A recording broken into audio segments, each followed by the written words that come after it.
여러분 안녕하십니까? 저는 아까 소개해드린 건국대학교 명예교수로 있는 송기영입니다. 제가 이제 우리 사람 ING에서 두 분의 권유에 따라서 서구문예사 강의를 해보기로 했습니다. 왜 이런 강의를 하느냐? 이것에 대해서 간단하게 말씀드리면, 우리가 이제 인문학이 굉장히 중요하다고 이야기를 합니다.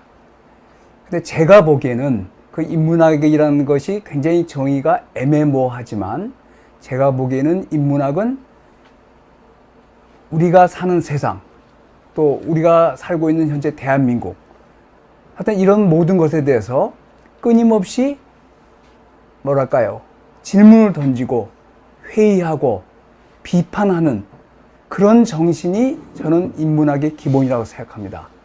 근데 우리의 삶이 살만한 것인가? 또 우리가 제대로 살고 있는가? 우리 사회가 제대로 가고 있는가?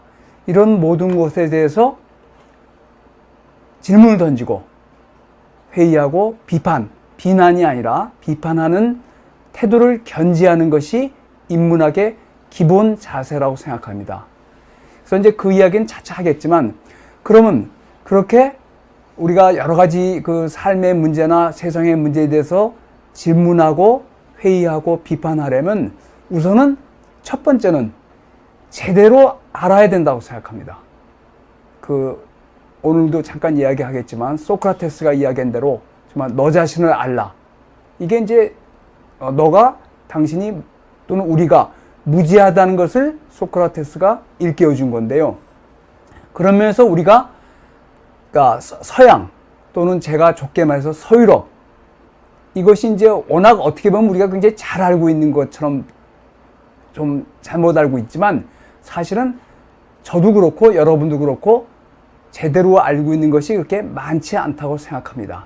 그래서 이번 강의를 통해서 여러분하고 이렇게 접촉하면서 서구, 그러니까 서유럽, 조금 더 넓히는 중동이나 이런 데도 가겠지만 그런 거의 역사를 한번 돌아보면서, 그러면서 우리 사회에 대해서 우리가 질문하고 비판하는 근거를 한번 같이 찾아보는 것이 어떨까 합니다. 근데 이제 제가 하는 거게 주로 미술 작품, 건축이나 조각이나 미술, 또 물론 문화 작품도 하겠지만 주로 가시적으로 보이는 것, 이것에 대해 근거해서 말씀을 드릴 텐데, 왜 그러냐면 19세기 중반에 사진이 발명되고 19세기 말에 촬영, 지금의 우리가 하는 영상 촬영 기술이 이제 영화로 발전했지만, 사실 처음에 에디슨이나 류미에르가 촬영이나 이런 걸 발명했을 때는 영화는 별로 생각을 못했죠. 우리가 지금 알고 있는 픽션 영화는. 근데 그러기 전에, 그러니까 19세기 중반 이전의 사회에 대해서는 우리가 알고 있는 자료가 글로 된 자료. 근데 글로 된 자료는 눈으로 보는 게 아니니까 정확하지 않은 점도 상당히 많단 말입니다. 그럴 때 정확한 정보를 제공할 수 있는, 물론 100% 믿을 만한 것은 아니지만 그것이 바로 미술사라고 이야기하는 겁니다.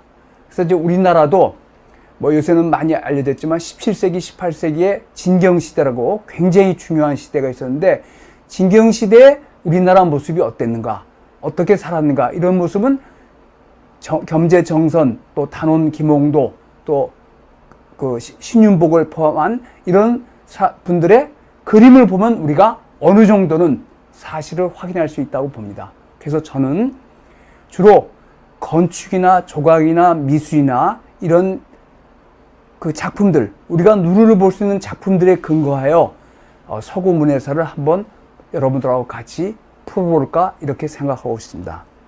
그래서 오늘은 먼저 고대 그리스에서 시작하겠습니다. 우리가 이제 여러분 잘 알죠? 아시아, 그죠? 지금 보이는 게. 그 다음에 이게 유럽입니다. 그죠? 유럽. 그 다음에 아프리카.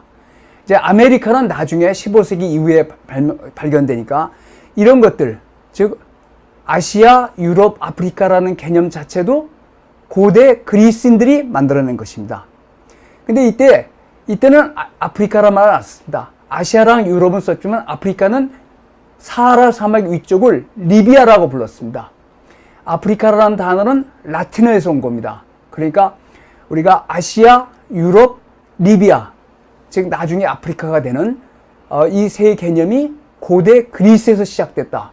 그러니까 고대 그리스가 얼마나 우리한테 큰 영향을 미치고 있는가 짐작하고 아시고 계시겠지만 이것만 해도 알 수 있죠. 그래서 당시에 기원전 6세기에 고대 그리스의 저술가가 그 저작에 의해서 그린 그림입니다. 유럽, 아시아, 아프리카. 그리고 이제 지중해. 그러니까 이때는 지중해가 제일 중요한 바다였는데 이거는 여러분도 어느 정도 아시죠. 그렇지만 흑해도 지중해 못지않게 중요한 바다였습니다. 여러분 최근에 러시아가 흑해에 있는 크림반도를 우크라이나로부터 강탈했죠. 그 흑해가 그 정도로 아주 중요한 바다입니다.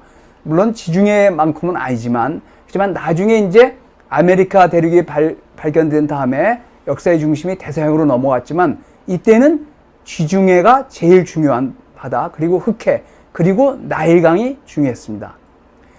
그 다음에 이제 이때 헤로도토스, 그리스의 유명한 역사가인 헤로도토스의 그 책에 의해서 그린 당시의 유럽, 아시아, 리비아의 모습인데 이런 것들만 보더라도 그리스가 얼마나 서양 역사의 발달에 또 전 세계 역사의 발달에 중요한 영향을 미치는가를 알 수 있습니다.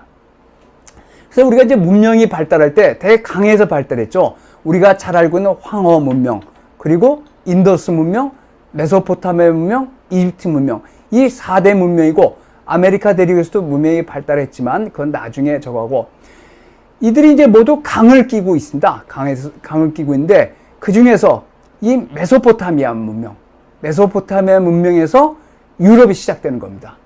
그러니까 지금 이제 우리가 메소포타미아는 이라크인데요. 지금 이라크인데 지금 여러 가지로 어려운 상황에 처해 있지만 사실 지금부터 3, 4천 년 전에는 메소포타미아에서 인류 역사가 시작됐다고 보는 겁니다. 그때 메소포타미아라는 말은 두 강 사이라는 뜻입니다. 두 강 사이에 뜻서 여기에 티그리스 강하고 유프라테스 강이 흘러갑니다.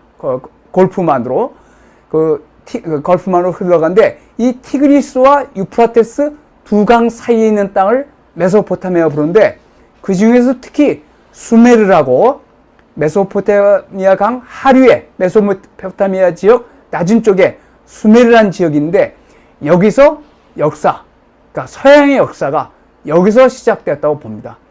물론 이런 이야기들은 다 19세기 중반 이후에 결정적인 발굴에 의해서 우리가 이제 여러분 들어서 아시겠지만 가장 유명한 발굴 중에 하나가 20세기 초에 투탕카멘, 이집트의 젊은 어린 파라오의 그 투탕카멘의 묘가 도굴이 안 된 채 발굴돼서 정말 세계를 뒤흔었는데 그건 못지않게 이미 19세기 중반, 20세기 초에 이 지금의 이란 지역, 중동 지역에 대해서 당연히 영국, 프랑스, 독일이 대대적인 발굴을 했습니다. 그래서 확인한 게 뭐냐? 메소포타미아 문명이 인류의 처음이고 물론 이집트 문명은 조금 나중에 생겼지만 그리고 특히 메소포타미아 문명 중에서도 수메르라는 지역이 여기서 시작된 문명이 나중에 유럽 문명의 토대가 되었다는 것이 입증이 되었습니다. 물론 고고학적 발견이라는 것은 나중에 또 다른 걸로 바뀔 수도 있지만 현재는 그렇게 되어 있습니다. 그렇지만 이런 것이 알려진 것이 비교적 최근입니다. 19세기 후반 이후에. 그래서 수메르에서 시작된 문명이 메소포타미아 문명이 서진을 합니다. 서진해서 지금의 레바논 지역, 그러니까 지중해를 보면 지중해 동안이죠. 지금의 레바논도 역시 지금 뭐 이스라엘하고 팔레스타인의 분쟁 때문에 굉장히 어렵고 이렇지만 이 레바논 지역에 페니키아라는 나라가 있었습니다. 이 페니키아 사람들은 뭘 잘했냐? 여기가 이제 페니키아인데요. 페니키아고 여기가 키프로스 섬인데 이 지역이 페니키아입니다. 그래서 여기가 사실 여기 이제 최근에 알레포나 뭐 팔미라나 이런 유명한 지역들인데 이곳이 문명의 출발이었습니다. 메소포타미아에서 시작된 문명이 서진을 해서. 그래서 이 페니키아 지역을 거쳤는데 이 페니키아 사람들은 전형적으로 뱃사람이었습니다. 그래서 이게 이제 이 빨간 줄이 뭐냐면 페니키아인들이 돌아다니면서 식민지 또는 상관을 건설한 그런 지역입니다. 그래서 나중에 이제 로마 역사에서 아주 중요한 하니발의 카르타고 역시 페니키아인들이 건설한 도시입니다. 그래서 페니키아인들이 유럽 전체를 지중해 전체를 누볐는데, 여기 이제 이게 보시면 노란 것이 페니키아인들이 건설한 상관이고, 빨간 것들이 나중에 그리스인들이 건설한 식민지입니다. 근데 아까도 제가 잠깐 말씀드렸지만, 지중해가 제일 중요했지만 흑해도 굉장히 중요했다는 걸 알 수 있습니다.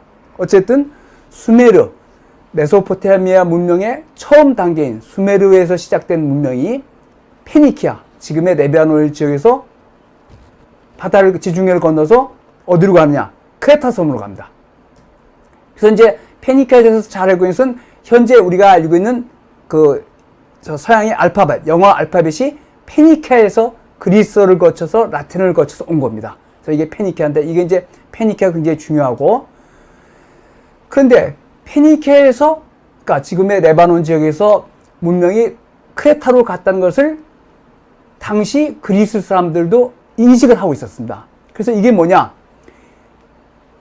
흰소로 변한, 물소로 변한 제우스가 페니키아 공주를 납치해서 데려가는 광경입니다. 이게 기원전 6세기에 만든 테라코타 작품입니다. 그러니까 그리스 신화가 단순히 신화에 끝나지 않고, 그리스 신화들은 호메로스가 그것을 일리아스랑 오디세이에서 이야기한 것보다 못지않게 이렇게 형상화, 예술 작품으로 형상화했습니다.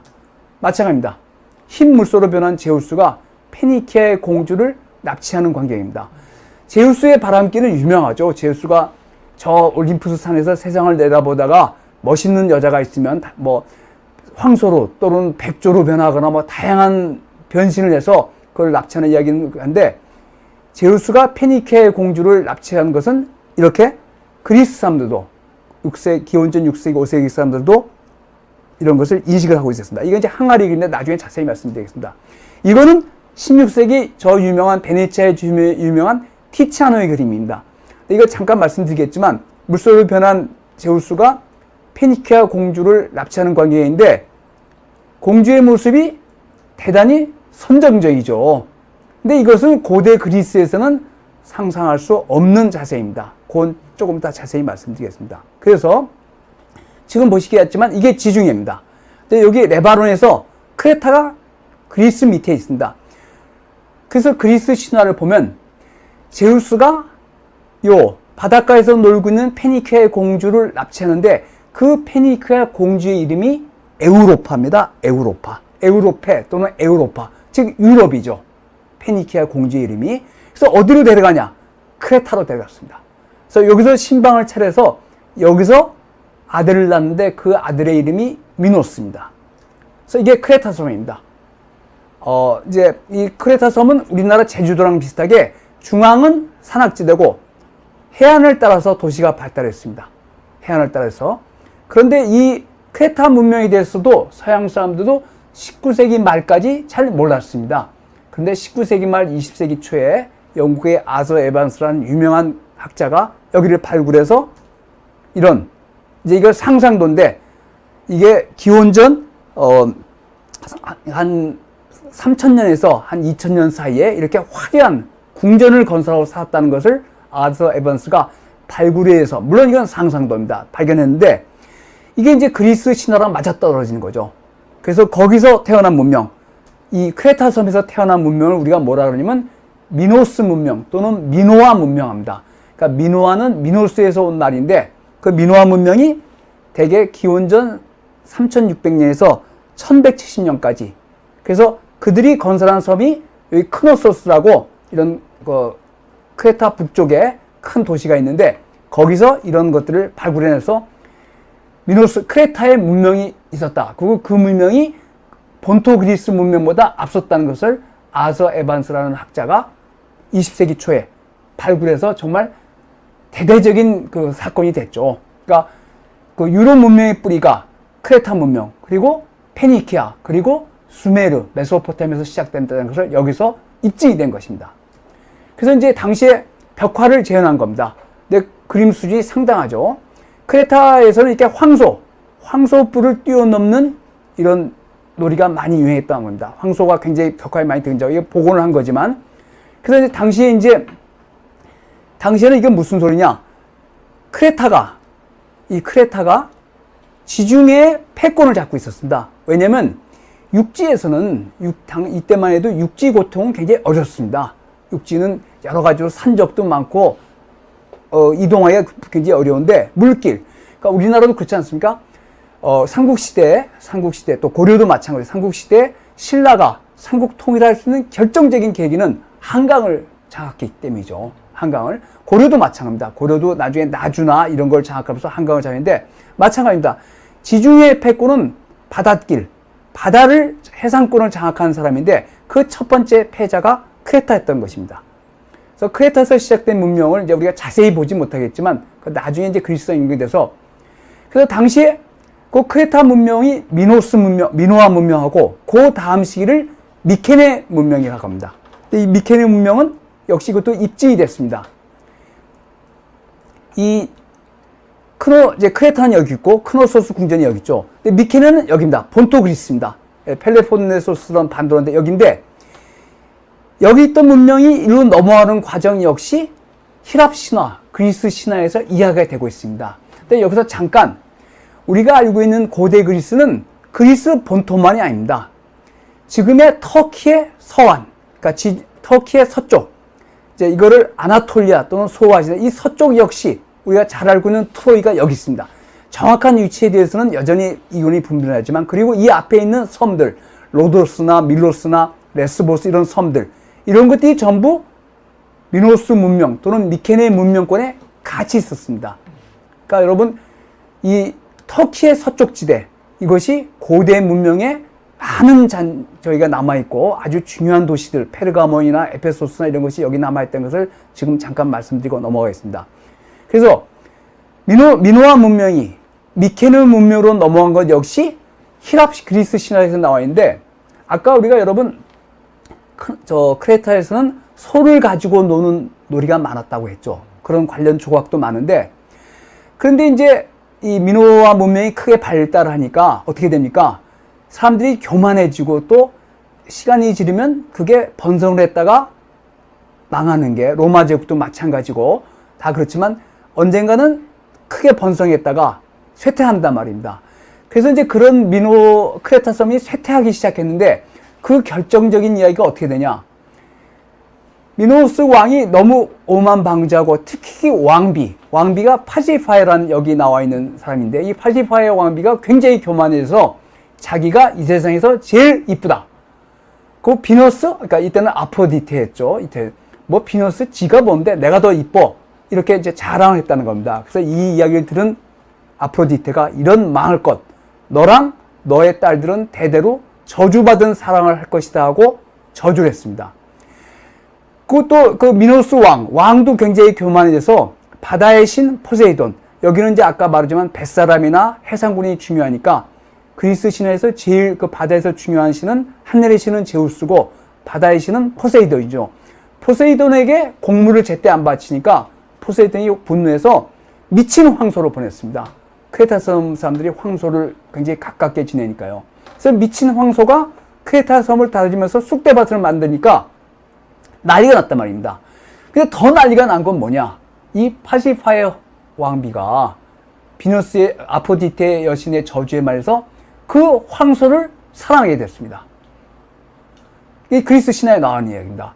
그래가지고 이제 파시파의 왕비가 고민하다가 당시에 유명한 장인인 다이달로스, 이 사람도 그리스 출신입니다. 그리스 본토신데 그 왕족인데 어떻게 잘못해서 크레타 섬으로 도피됐는데, 이 다이달로스를 불러서 하소연을 했습니다. 내가 저 미친 황소한테 미쳤다. 어떻게 하면 좋겠냐? 그래서 다이다로스가 암소의 거푸집을 만들어 왔습니다. 그래서 이거는 폼페이에 여러분 그 베수비우스 화산으로 폭발로 해서 그 잿더미 아래에 묻힌 폼페이에서 발굴된 벽화입니다. 그래서 이런 걸 들고 와서 갖다 줬습니다. 그래서 파시파의 왕비가 그 미친 황소랑 관계를 해서 미노타우로스라는 괴물을 낳습니다. 그리스 신화에 따라. 그래서 이 파시파의 왕비가 미노타우로스, 얼굴은 황소고 그 얼굴 아래는 사람의 몸인 미노타우로스라는 괴물을 낳습니다. 그래가지고 이것을 나중에 이제 그리스에는 항아리 그림이 제일 중요한데, 그건 잠깐 이따 말씀드리겠지만 그려놓은 것이다. 이 그림이 5세기에, 기원전 5세기에 그림 잘 그렸죠. 그 와인 잔에 있는, 그러니까 포도주 잔에 있는 그림입니다. 그런데 그러니까 이제 난리가 났을 거 아닙니까? 왕비가 괴물을 낳았으니까. 그래서 이제 미노스 왕이 누구냐? 그래가지고 다이다로스를 찾아냈습니다. 그래서 다이다로스가 책임을 져라. 그랬더니 다이다로스가 그 미노타우로스도 어쨌든 왕비의 몸에서 났으니까 왕족 아닙니까? 그래서 죽일 수는 없고. 그래서 다이다로스가 미궁, 지금 미로 속에다가 미노타우로스를 가둬놓고 먹을 것도 갖다 주고 또 젊은 남녀를 갖다 조공으로 바쳤습니다. 그러니까 이제 이게 크레타 섬의 이제 말기에 도달한 거죠. 이렇게 여러 가지 어지러운 사건이 벌어지니까. 그러니까 우리나라도 뭐 우리나라 역사도 보면 정권의 말기, 독재 정권의 말기에는 별하별 일이 벌어지니까 마찬가지로 미노아 문명, 크레타가 기울이니까 이런 사건이 벌어진 겁니다. 그래서 어떻게 했냐? 크레타가 지중해 패권을 잡고 있었으니까 크레타에서 미노스 왕이 주변의 나라들한테 젊은 남녀들을 미노타우로스에게 바치는 조공물로 바치라고 강요를 했습니다. 그럴 때 아까 우리가 본 이 아테네의 왕자가 테세우스라는 사람이 있었는데, 이 테세우스는 헤라클레스 이후로 제일 힘이 세다는 남자입니다. 그 테세우스가 젊은 아테네의 왕자인데, 테세우스가 그 이야기를 듣고 너무 분해서 자기가 이제 자원을 했습니다. 그 조공으로 바치는 젊은 남자로 자원해서 크레타로 건너왔습니다. 근데 생각을 해보니까 자기가 미노타우로스라는 괴물은 한 주먹감도 안 되는데 그 미궁에 들어가면 못 나오겠다는 말이죠. 그래서 어떻게 하냐? 미노스와 파지파의 딸인 아드리아네라는 공주한테 접근했습니다. 그래서 내가 저 미노타우로스 괴물을 죽이고 나오면 너를 데려가서 아테네의 왕비를 삼겠다. 이렇게 유학했는데 그 아드리아네 공주 역시 아프로디테 여신의 저주에 만해서 저주받은 사랑을 하게 된 겁니다. 그래서 어떻게 했습니까? 아드리아네 그 공주가 다이다로스를 찾아가서 나를 좀 살려다오. 어떻게 하면 미로에서 벗어날 수 있겠냐 했더니 다이다로스가 입구에다가 못을 받고 실을 메고 들어가면 나올 수 있다. 이렇게 알려준 겁니다. 이 얘기는 들어보셨을 겁니다. 그래서 미노타우로스가 들어가서 테세우스가 들어서 미노타우로스를 한 칼에 찔러 죽입니다. 이것도 이제 요거는 항아리 그림은 조금 이따 말씀드리고, 이거는 로마 시대 모자이크 이야기입니다. 모자이크인데 테세우스가 미노타우로스를 죽이는 광경을 나옵니다. 그래서 또 마찬가지죠. 테세우스가 미노타우로스를 죽이는 광경입니다. 근데 실제로 테세우스의 영웅담을 보면 헤라클레스도 마찬가지지만 테세우스가 실제로 크레타에서 이런 낙소스 섬에서 이렇게 갔습니다. 그래서 이렇게 갔다가 여기 갈 때는 낙소스 섬을 거쳐서 갔는데 여기다 아드리아네를 버리고 합니다. 왜냐면 나중에 이제 20세기에 그 정신분석학에 나와서 그 미노타우로스가 있는 곳, 테세우스가 들어간 곳이 말하자면 여성의 자궁으로 해석을 되는 겁니다. 그러니까 아드리아네의 자궁으로 해석돼서 테세우스가 그 자궁 안으로 들어갔으면 나오면 뭡니까? 아드리아의 자궁 안에서 나왔으니까 근친상간이 되는 거죠. 이렇게 이제 해석을 해서 이 미노타우로스 신화는 다양한 정신분석학의 연구 대상이 되고 있는데, 어쨌든 아드리아네를 버리고 그 여동생인 페드라를 데리고 아테네로 가버립니다. 그래서 아드리아는 나중에 이제 디오니소스의 저희가 되는데, 하여튼 그래서 이제 우선 여기서 미노타우로스, 우리가 20세기의 가장 위대한 예술가가 누구냐? 역사상 가장 위대한 예술가가 누구냐? 하면 저는 미켈란젤로를 꼽겠는데, 20세기의 가장 위대한 예술가는 피카소죠. 그래서 피카소가 미노타우로스에 아주 심취했습니다. 그래서 이게 피카소입니다. 피카소가 미노타우로스의 가면을 쓰고 있고 그림 잘 그리죠. 피카소가 그린 미노타우로스입니다. 이게 뭡니까? 남성의 상징이죠. 그죠? 근데 정말 대단하죠. 이 피카소 굉장히 유명한 잡지의 글인데, 피카소의 솜씨. 그러니까 피카소가 좀 약간 그 해체된 그림만 잘 아니라 워낙 탁월하게 이 손재주가 뛰어난 사람입니다. 정말 대단하죠. 또 마찬가지입니다. 피카소의 그림입니다. 남성과 여성이 관계를 할 때 이런 면이, 그러니까 그런 면이 있죠. 동물적 이런 면이 있는데, 피카소의 그림이고 데상입니다. 피카소의 데상. 참 빼어나죠. 이 피카소의 이 재주라는 것이 참 대단한 거죠. 그래서 이렇게 미노타우로스는 이런 면에서 20세기 미술, 정신분석 이런 것에 많은 대상이 됩니다. 그래서 이것도 역시 그리스 신화가 얼마나 현대 미술이나 사회에 영향을 끼치는가를 우리가 보여주는 그림이라고 하겠습니다. 그래서 아까 이제 이 테세우스랑 미노타우스 신화는 처음에 제우스랑 에우로파 공주의 신화가 메소포타미아에서 시작된 문명이 페니키아를 거쳐서 유럽으로 거쳐가는 첫 번째 단계가 크레타, 두 번째 단계는 미노아 문명이 미케네 그리스 본토로 넘어온 두 번째 이야기를 그리스 신화가 어느 정도는 각색을 했지만 어느 정도는 이야기해주고 있다고 저는 봅니다. 그래서 이제 이게 당시에 미케네 시대 그림입니다. 미케네는 여기 있지만 기원전 1400에서 1100년인데 이때 바로 그 유명한 트로이 전쟁이 일어나는 겁니다. 이제 이것도 뭐 자세히 이야기했죠. 나중에 이건 하겠습니다. 그렇지만 제가 거듭 말씀드린 것은 터키, 이걸 이제 소아시아 또는 아나톨리아인데 이쪽 서부가 그리스 문명권이라는 것을 여러분이 잊어서는 안 되겠습니다. 그래서 이제 이 미케네 문명은 어떻게 발견됐냐? 이것도 역시 1870년대 독일의 유명한 사업가인 하인리 슐리만이 어렸을 때 호메로스 이야기를 탐독하다가 자기가 나중에 돈을 벌면 꼭 이걸 한번, 그러니까 단순히 그 전까지는 호메로스 이야기가 그 동화나 신화로 그쳤는데 슐리만이 이걸 믿었습니다. 그래서 이걸 한번 발굴해 보겠다 해서 하인리 슐리만이 큰 돈을 번 다음에 터키 서부로 가서 트로이 지역을 뭐 정확하게 이것이 이제 이건 논란이 있습니다. 이게 하인리 슐리만이 발굴한 것이 트로이냐 아니냐는 논란이 있지만 엄청나게 번성한 문명이 있었고, 그 다음에 하인리 슐리만이 미케네 지역, 이 미케네 지역에 와서 또 유명한 발굴을 했습니다. 그래서 이 문명을 미케네 문명이라고 부르는 것입니다.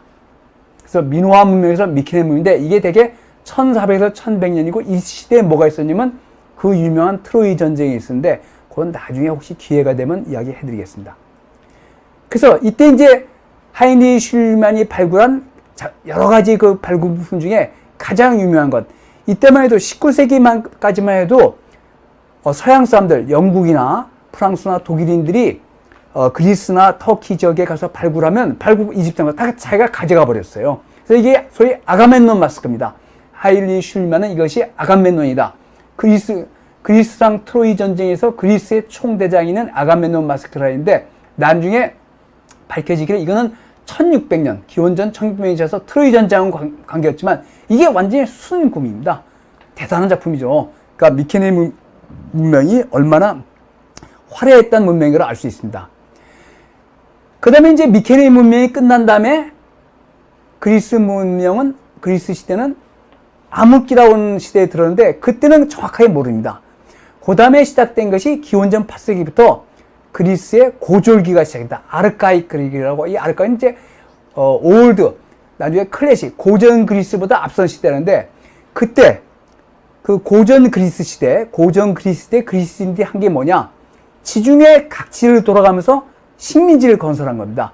여러분 아까 저희가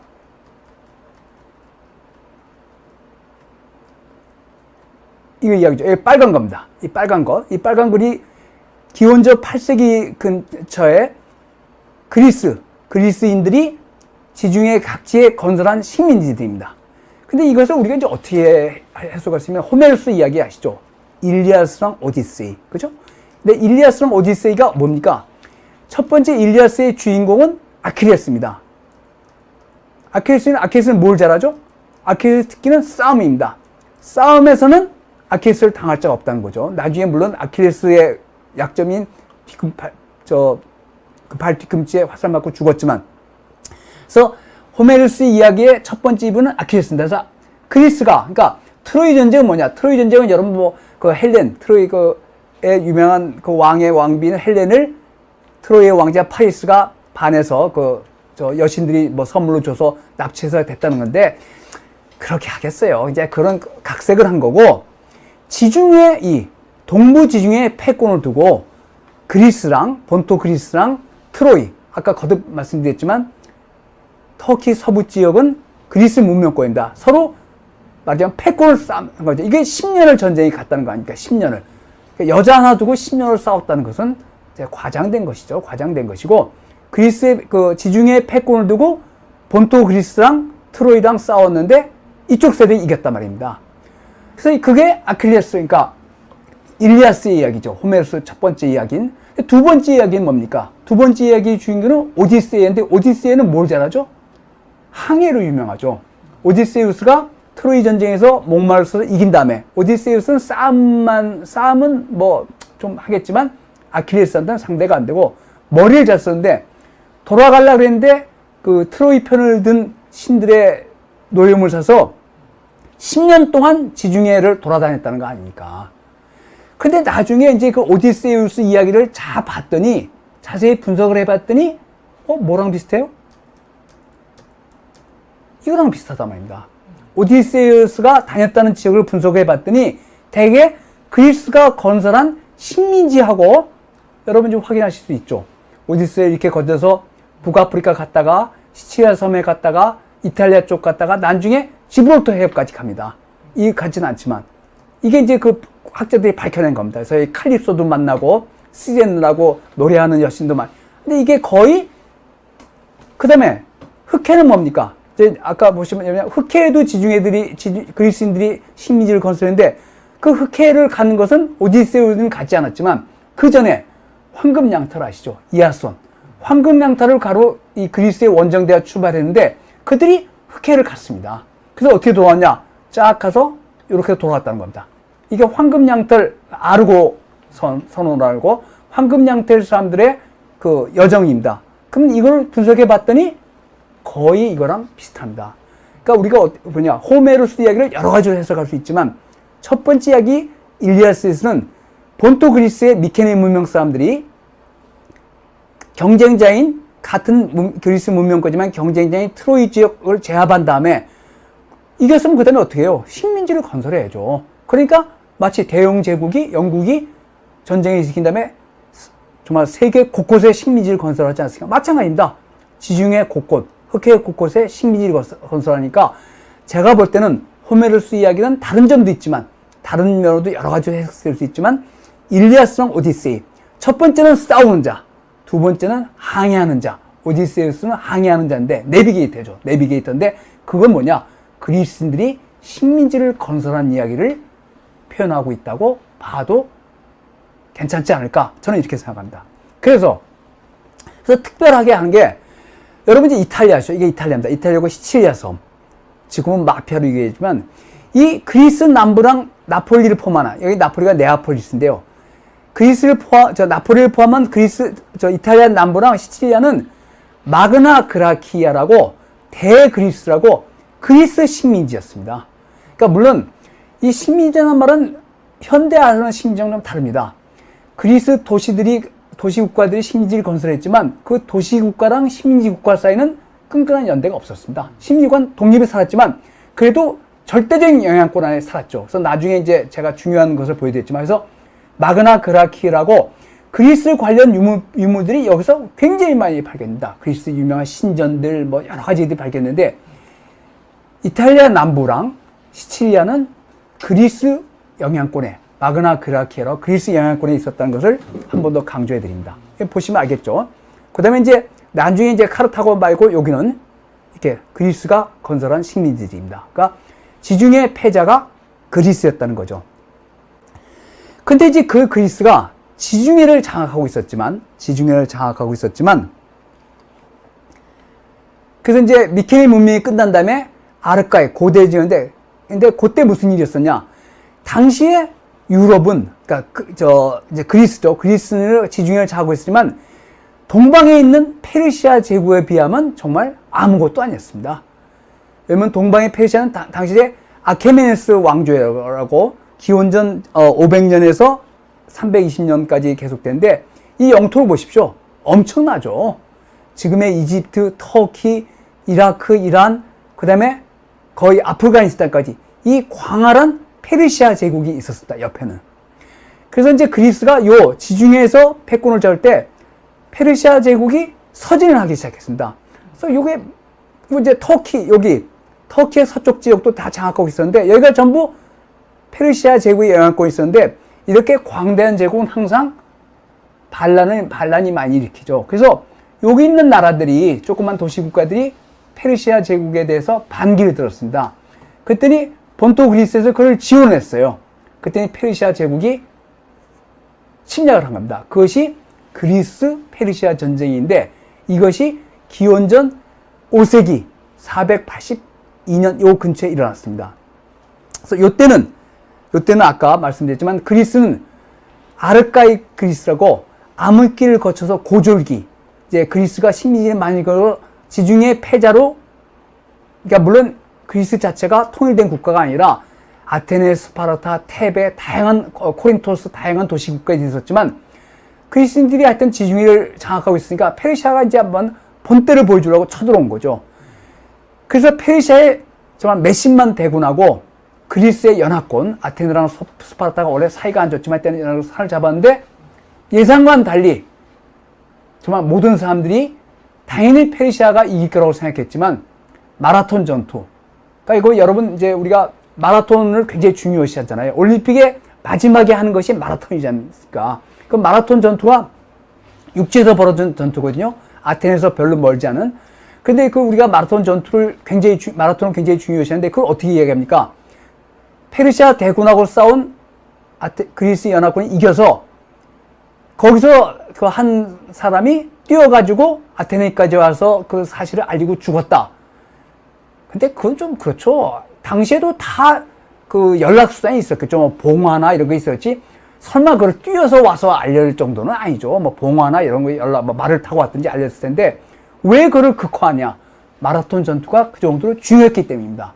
그래서 역사에는 뭐 여러 가지 만약이 있는데 이제 첫 번째 만약이 겁니다. 만약에 페르시아가 그때 그리스를 연합군을 격파했더라면 어떻게 됐을까요? 하여튼 그렇기 때문에 마라톤 전투가 이렇게 중요한 겁니다. 그래서 올림픽 경기에서 마라톤을 맨 끝으로 하는 것이 승리를 알리고 죽은 사람이 뛴 거리가 마라톤 뛴 거리랑 거의 비슷하다는 거 아닙니까? 그래서 마라톤 전투가 중요하고 또 그 다음에는 더 결정적인 건 살라미스 해전이라고 479년 그때 이래서 두 번의 전투, 한 번은 육상전, 한 번은 해전에서 페르시아 제국을 격퇴했습니다. 페르시아 전국을 이긴 건 아니고 페르시아 제국의 침략을 막아낸 거죠.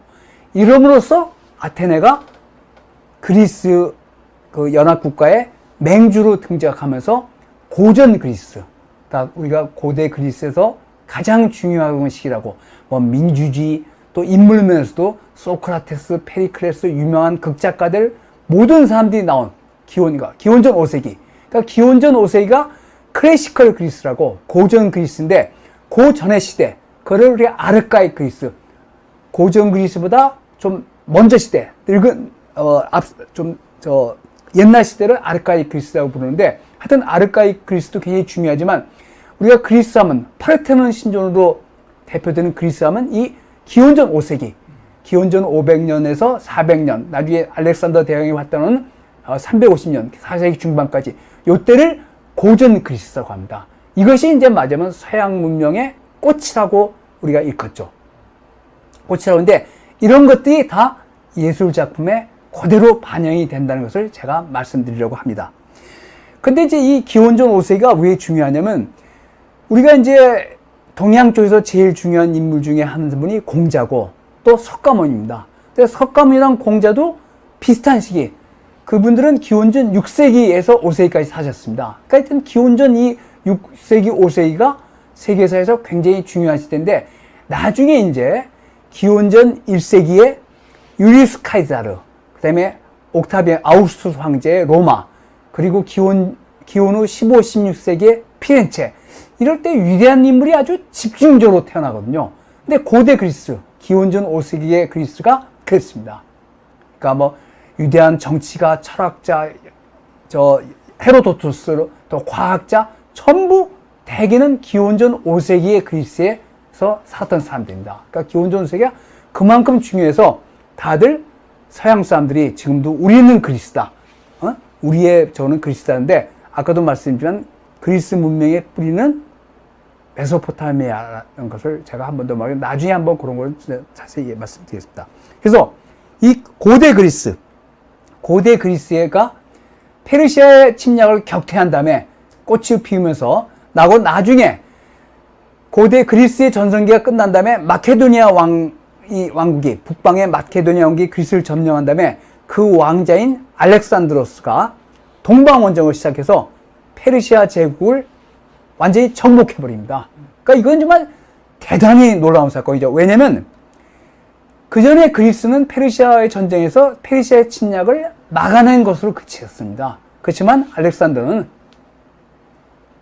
페르시아 전체 제국을 멸망시켰죠. 페르시아 제국이 알렉산더의 정복에서 멸망되는데, 그래서 큰 제국을 건설했는데 알렉산더 대왕이 요절하는 바람에 320년에 요절하는 바람에 이 제국을 건설하지 못하고 나중에 이게 다 분해가 되죠. 분해가 되는데 하여튼 그때까지를 그리스 고정기하고 알렉산더 대왕이 죽은 다음에 로마의 악티움 해전이 시작되는데 그거는 이제 헬레니즘 시대라는데, 헬레니즘 시대는 다음 시간에 잠깐 말씀드렸지만 헬레니즘이라는 뜻은 그리스어를 말하는 이런 뜻입니다. 그건 다음에 말씀드리고, 오늘은 고대 그리스에 대해서, 그러니까 고전 그리스 시대에 대해서 집중적으로 말씀드리는데